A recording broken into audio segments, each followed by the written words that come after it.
just finished my first week of radiation for tongue cancer, and so far not many side effects. I've had a bit of sickness over the weekend.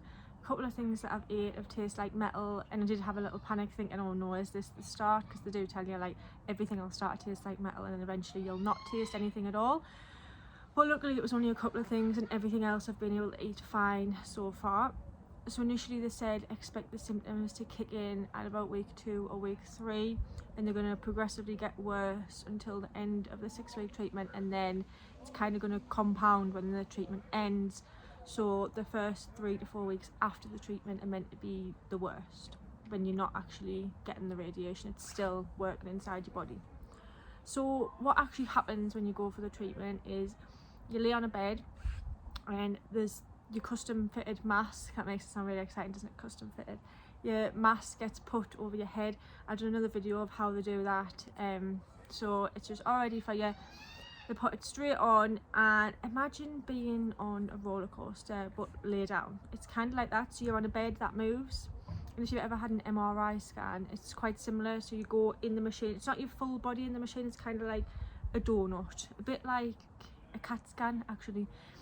So you lay down, they put your mask on, and then there's like 1, 2, 3, 4, 5 bolt sort of things. So they bolt your mask with your head in to the table, so you can't move essentially, just to make sure that the targeted area gets the radiation. If you're moving about, you know, you might end up getting radiated down here, up here.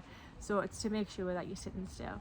If you're claustrophobic, it would be horrible. I imagine they would sedate you if you were that bad, but genuinely I don't mind it at all.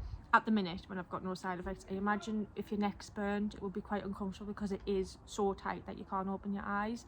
But I don't find it scary or anything like that. It's just, well, I wouldn't even say boring because you're not there that long. It's so for mine, I go in, so you're on this bed, you go into the machine, and they target where they're gonna put the radiation every time that you go in.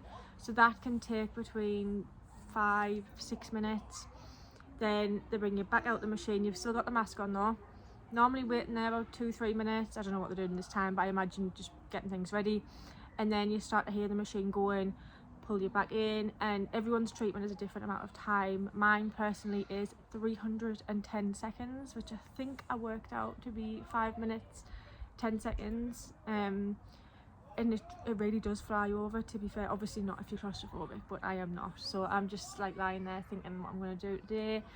A couple of things that I did have that were a nightmare was there's a lot of cold air in the room. I imagine they need to keep the room cold because the mask's obviously made with heat, so if they get too hot they might unmold, or I suppose if you're just sweating with that mask on it will be uncomfortable. So the rooms are very cold, and the cold air blows into your face and it tickles my nose, and I think, oh my god, I'm gonna, and it itched my nose first of all, but I'm gonna sneeze. And imagine if you sneezed with that mask on, it would just like all over. Anyway, I haven't sneezed yet, and I've managed to get past the itch. I had an itchy shoulder today as well, and it was hard not to itch.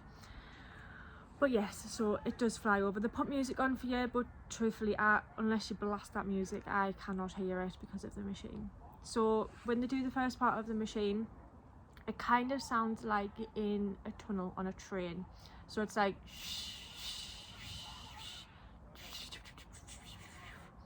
and then when the treatment actually starts, it's like a mouse is following you around your head. Do you know when you see those videos where they like try and play it out of a certain part of the speaker, so it goes into this ear and then goes into that ear at different times? It's kind of like that. You hear this little mouse in that ear, and then in that ear.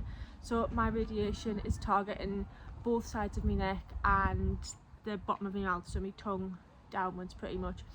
This side of my neck's getting a stronger treatment because that's where they found cancer, but it's likely to be in this side as well, but that's getting a lower dose because there's no evidence that it's actually there at the minute.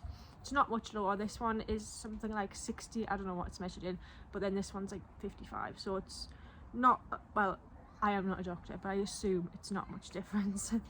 So the other day when I was in, there was a fire alarm going off, and I said, oh my god, if I'm in there while the fire alarm goes off, I'll be having a meltdown, because I'll be strapped to the table thinking, is someone going to get me out before they run away from this fire? But actually, when you're in there, this is not really helpful if there is a fire. The fire alarm mustn't be in the physical radiation room. So it did go off while I was in there, but it was very muffled. It was just like, whereas when you're in the waiting room it's like blaring in your ear. So it doesn't actually panic you if that, well, it didn't panic me anyway when that went off. And they did tell us before I went in, like, someone's burned some toast somewhere in the hospital, so if you hear the fire alarm, don't panic. So it wasn't that bad. So every week you go and see the doctor just to check on your symptoms, your side effects, and see if you've got any questions. So today was my first day with the doctor because I've finished my first full week. He weighed us because it'll keep track of your weight. If you start losing too much weight, they recommend a feeding tube either in your nose or in your stomach, hoping to avoid that. But every single person I've spoken to so far has said they also were hoping to avoid that and ended up with it. And a lot of people have said, like, don't be stubborn, just take it because it literally will save your life. People are saying they lost like 3-4 stone because they couldn't eat. So I'm just holding on to food while I can. I think we've had a takeaway nearly every single day since I started treatment and before treatment, because I knew it was going to start eventually. So we're eating a lot of food, so at least I've got a lot to lose. So I was given a cream on the first day as well, which is called Flamigel, I think. It pretty much does what it says on the tin. Like, I mean, when you're getting radiated, it's burning your cells. So I've got to put it on my neck to kind of hydrate my neck, because you can get like burns, as in, like, if you imagine if you poured like a kettle water over your hand and it would like blister, that's the kind of burns you can get on your neck, and that will be really uncomfortable when wearing the mask. So I've been piling that cream on. I actually said to the doctor today, this side of the cream just disappears, it just goes into my neck, but this side it flakes off, like it's kind of like dandruff. I touch it and it just falls off all over us, but they've said I must be putting too much on that side because it should just absorb in, so I need to try putting a little bit less on but more frequently. So that's something to do for the rest of the week. I'm also going to try Manuka honey. Now apparently if you put this in your mouth 10 minutes before radiation and 10 minutes after, it's meant to help heal your mouth and prevent mouth sores. So that's because it's got antibacterial properties.